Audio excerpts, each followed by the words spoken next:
everybody, this is Agnes from MusicalEar. Today I'm speaking with Hans Hansen. He's actually on the other side of the world right now. There is 7 hours of time difference between us. Hello, Hans. Hans is a Hello. very versatile musician. He plays several different instruments and he's active in several different genres, just like MusicalEar. First, I would like Hans to share with you about some details about his musical background.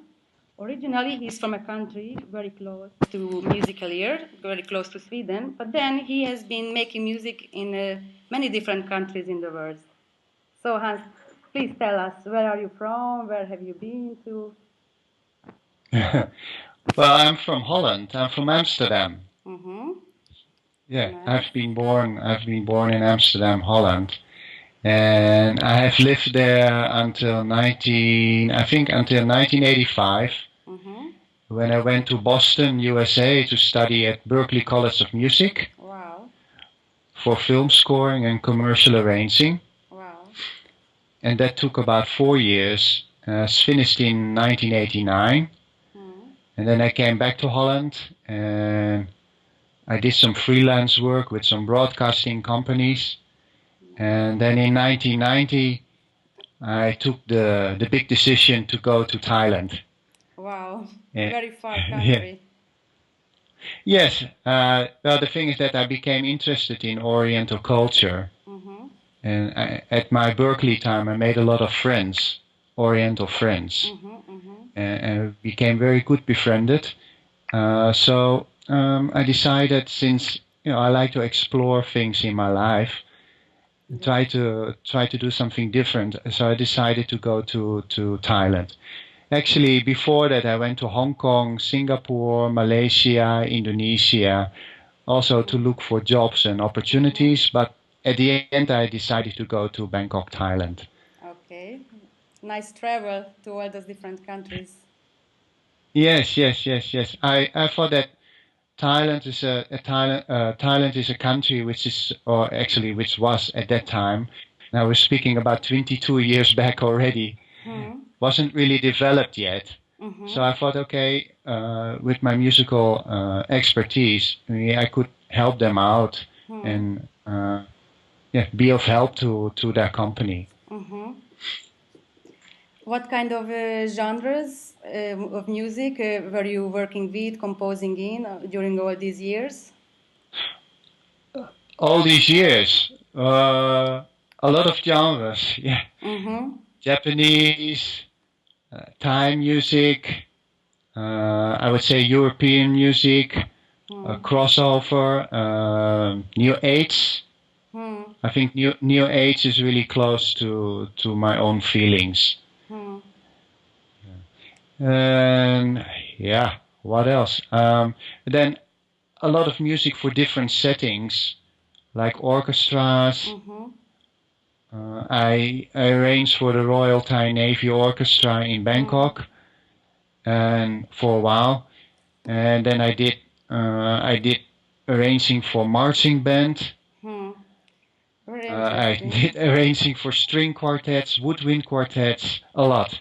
How does this all come? I mean, did you study all this, or you studied classical and jazz, rock, and then you listen to all different kinds of music, and you try to catch what are the key elements, or how does this come? Yes, something like a mix of that. I started off taking classical piano lessons when I was around 8 years old. And when I was around 18 years, I became interested in other musical styles like rock, jazz, and pop music. And I started to play other instruments besides piano, bass guitar, guitar, drums, synthesizer, percussion instrument. Wow. Yes, and then let's say around 1983, 1984, I became interested in film music. I like to listen to soundtracks a lot. And it really struck me, like the intensity of the music. So I decided, wow, this is really what I like to do. Like become a film composer, which is not the easiest thing to choose. And at the time in Holland, there wasn't really a film scoring program yet. They have now, but that is about almost 30 years back. So in 1984, I went to Berkeley as a 7-week course, and I really liked it. And I was amazed of the amount of courses they offered there. And they had a complete program of film scoring. So in 1985, I decided to go there for my what do you call that? For the program, for the curriculum. Sounds good. You are also a teacher yourself, aren't you? You teach piano in different genres. Yes. In the beginning, I just composed and arranged and orchestrated. But then I think around 1995, 1996, I started to teach as means of extra income. Okay. Yeah, I started to teach at Mahidol University in Bangkok, and there I started to teach classical, jazz, and pop music. What are your most important principles as a teacher? What do you think is the most important for the students to keep in mind? Having fun. Have fun. I would like to be your student. Having fun in what they are doing. Great. Yes, and having a good atmosphere in the room, and at the same time learning. At the same time learning a lot. So having fun, but also working seriously, practicing. Working seriously, and not only teaching from books, but also coming with audio files or CDs. And I used to have this music player, a MIDI music player, it's called, and it worked on floppy disk. Yes, I know that. Yes, and you can play it along with the song your student is playing. Okay, that's great. So they are already using their ears, not just looking at some paper with some black dots. They are already using their ears from the early time. Yes, exactly. It's like a combination. It's like a combination. Because I also train my students in reading quicker, in reading more sufficiently. Okay. And usually they are very slow in reading music.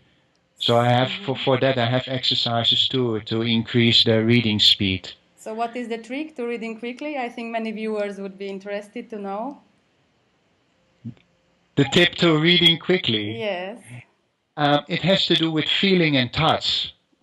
I think the first thing I do is let my students play or actually press the 3 black keys, the group of three black keys and a group of 2 black keys with their eyes closed. And let them go up and down as quickly as possible. Okay. So they have to find the black keys with their fingers, so they can't look. So they go up and down. Then after that, I let them do the white keys, like maybe E and F and B and C, and let them go up, and let them go down. Okay. So they're getting used to the touch, and then when they master that, they can do that together with looking at the paper later on. But then their sense of touch is already more developed. Okay, so being able to play just looking at the score with 100% attention, and then the rest, pressing the keys, is just without looking. That's it? Yes, without looking. It's just pure feeling. Okay. So it's just developing your sense of touch. And then, of course, I have exercises with looking too. Okay. So that they have to call the note names, maybe very leapy, very skippy. And so they have to read the high notes, the low notes, and maybe within 1 minute or maybe within 2 minutes, like there's a deadline. And then they have to read through from down to up, from the bass clef to the treble clef, and then from the bass clef and the treble clef. Okay. They have to call the note name first, and then after they have to touch the key. Sounds good. Something like that. Sounds good. Very valuable exercises. And what about ear training? I see your students play music together with music files, so yes, they are using their ears. So ear training is important for music students already from the beginning, isn't it? Definitely, definitely. Um, the first thing I remember, my classical piano teacher, when I was 8 years old, Yes. she to be accepted at her piano lessons, Yes. I had to kind of like with my eyes, she was playing notes and I had to reproduce them. That was the first thing I ever did, touching a piano.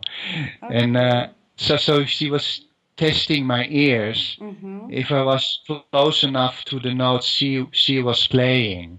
And I Wow. was close, yeah, I was close enough, so she accepted me So she as a must have had student. a very good class. Everybody almost Yes, with perfect pitch, no? well, not perfect. I mean, of course, I was a few notes off, but close enough to you know to have a good ear, to have a good ear enough to be accepted. Okay. And then yeah, and then after the serious ear training I started to do myself was at Berkeley, of course. Luckily, I tested out of ear training 1, so I started with ear training 2. And yeah, we kind of did the same thing as with musical ear, like singing melodical phrases, singing rhythmical phrases, clapping rhythms, doing duets, and singing, of course, with do, re, mi, fa, sol. Yes. Singing is Something very like that. And important, isn't it? yes, it's very important. Luckily, my pitch wasn't too bad, but I can remember at Berkeley somebody was next to me, and he he absolutely had no sense of pitch. He was way off. Poor fellow. He was a drum player or what? What? Probably, maybe. He was a nice fellow, but I was just like, oops, well, this guy is really off. So, and he noticed that himself, so he wasn't too happy with that. But then, of course, when we went higher, I also did an atonal ear training course at Berkeley, which was additional. And that was really hard. That was a Wow. challenge Wow. because there wasn't really a tonality. Yeah, you lose So, your sense of being in major or minor, isn't it? right. And you really have to start to think in intervals instead of having a tonal center. Okay. Sounds interesting. So I see you are really an expert of ear training. So I am now very curious to hear what were your experiences, opinion about musical ear. It's not a long time that you got to know musical ear. We got to know each other through Twitter. So what were Yes. your first impressions about it? My first impressions. Well, when I heard about it, I thought it was a club for people who had good ears, who had good musical ears, Well, like can be. yeah, like somebody like maybe a forum or something like where people were coming together and discussing melodies and chords or whatever, and people with good ears or something like that. But then but then I checked out your site, and then I thought, oh well, this is really professional and it's really set up very well. So after I've checked out, I saw your site, I saw your website, I was really impressed with the amount of subjects and the amount of subdivisions you had in musical theory and other related topics. Really Okay, sounds nice. good. You also took a look into the program in the Yes. past week. So, what did you think about it? Which sections did you think are the strongest? Which kind of exercises did you like the best? I didn't have too much time, but there were 2 songs I really liked. Let me see, I made some Yes. notes. My Chinese Friend, Okay. yeah, I Yes. really liked that one. And the other one was On the Prairie. Okay. On the Prairie. And of course, I checked all the other ones too. First of all, again, the setup is really good and everything is very detailed. It goes into really a lot of details of musical theory again, and it's not too difficult to understand. And yeah, it's what do you call that? A lot of exercises are around the musical topic you are studying. So it's not only one exercise. So you can fill in a melody, you can fill in the bass line of the same song. Perhaps maybe you can fill in the chords of the same song. It's very flexible, isn't it? You can choose your own learning path. Right, and then what is really nice at the end too, that is the score, the overall score, which you can open with Finale or Sibelius. You can save it to your own computer, so you can compare all the other instruments too. So I think it's really great, really great. I'm really impressed. Really impressed because it's so diverse, the program itself, and it covers so many topics of music theory. So it's really good. Yeah. I'm happy you liked it.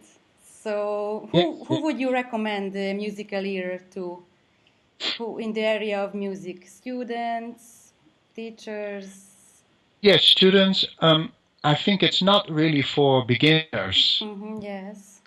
Not really for beginners, but not for complete beginners. I agree with not you. for complete beginners. But if you are able to read notes in bass clef and treble clef, and you have a basic understanding of all the note values, like 8 notes, 16 notes, I think that's far enough. That's good enough to start doing some exercises with MusicalEar. So yes, I think it's what you said.